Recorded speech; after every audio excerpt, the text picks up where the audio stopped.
right? So I just thought it would be good to give you a little bit of a window and a view to how much work we do, not even necessarily on the on ice scouting of things, how much thought we put into how we build our programs. Because I think with that perspective and in that window, I think kids and families especially can, can better put themselves in positions. And now that you know what we do and what we're working for, to get yourself, seen, to get to the next level. Looks like we have another chat here.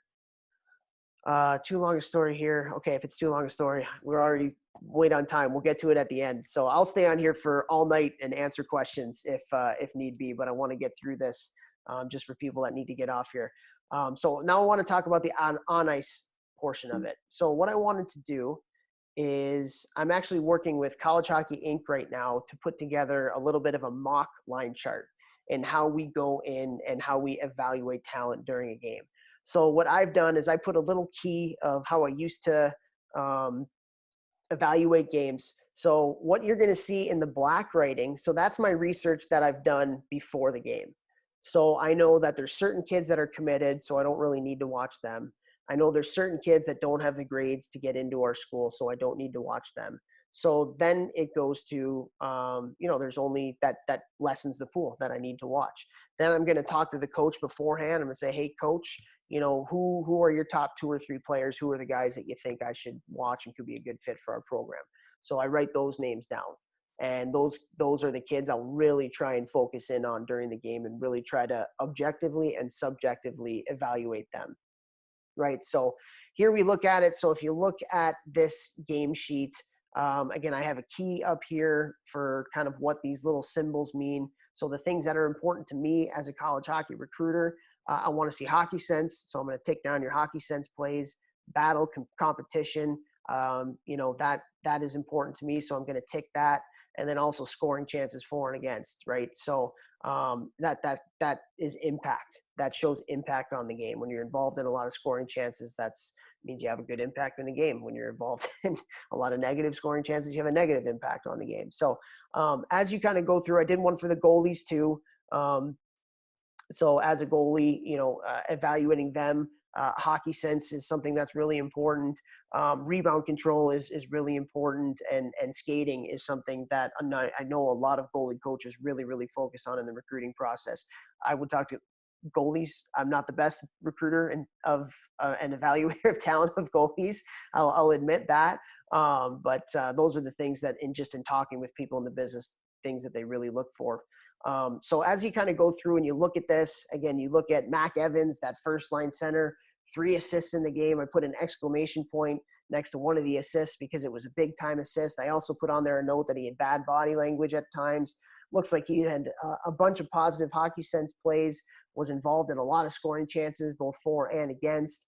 But his battle level wasn't great. He lost 4 battles as opposed to just 1 positive battle. Brooks Smith, the next guy that the coach told us to watch. He had 2 goals. One of them was a big time goal, but he had a lot of negative hockey sense plays. So that's something that can worry me a little bit. Involved in a lot of scoring chances for and against as well. But man, he competed. Look at all those battles won. He's also an assistant captain on the team. I always try to track who the captains and the assistants are because you always want to bring leaders into your program.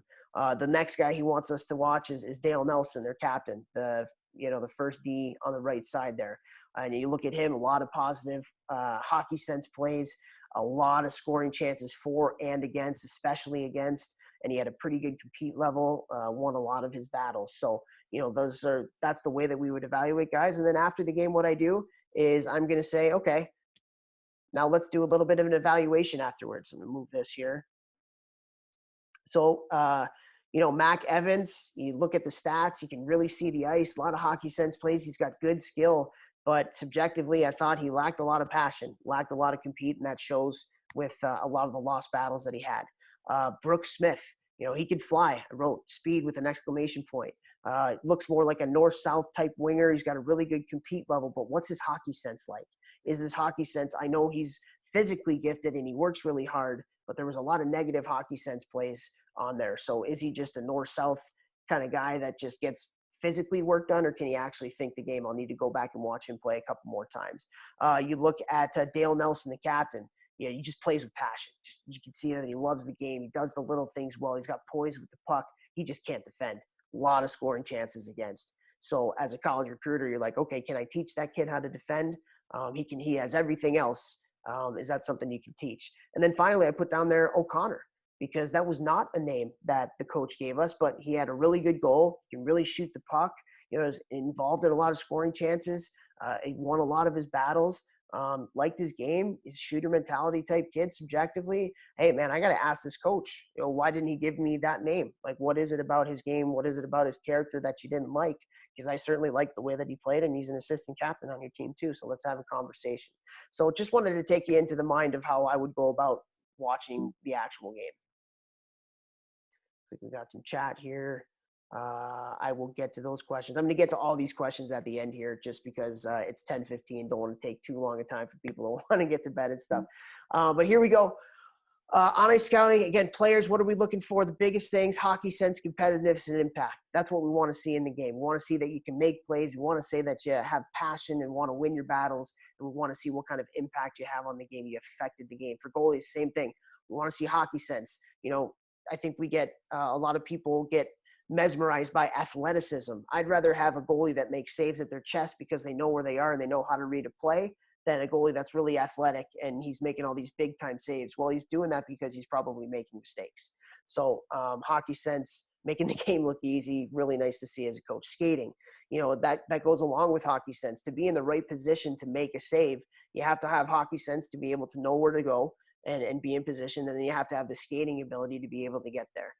Something that goalie coaches focus on so much, especially in the evaluation process, and then competitiveness. And that's not, gritting your teeth and going all over the place and everything, but it's competing to get to your spots. It's having a passion and working hard to get to your spots. If there's a rebound right in front of you, you competing to cover it and things like that. So I think those are really important for goalies. Other things, more intangible type things that we're looking for, what situations does your coach play you in? If you're an offensive player, but you're not out there on a 6-on-5 situation when your team is down a goal, that's a little bit of a red flag for us. Or if you're supposed to be a defensive defenseman and you don't play on the penalty kill, if that's your role, that's a little bit of a red flag for us. So what type of situations does your coach trust you to be out there 4-on-4? Does your coach trust you to be out there in tight situations during the game? I think those are things that we're looking for. Do you have a B game?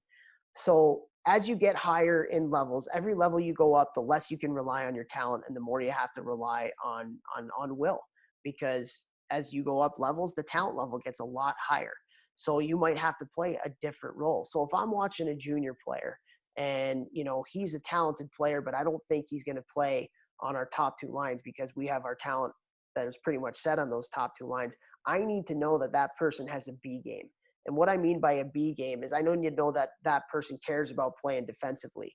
I need to know that that player competes. I need to know that that player is bought into doing the little things like getting pucks out and blocking shots, because maybe he's not going to be, we're trying to recruit as best the talent as we can, but we only have a certain amount of spots for top 6 players and for top 4 defensemen. So if you're not going to be in our top 6 or our top 4, I have to know that you're competitive and can play a different role in the game.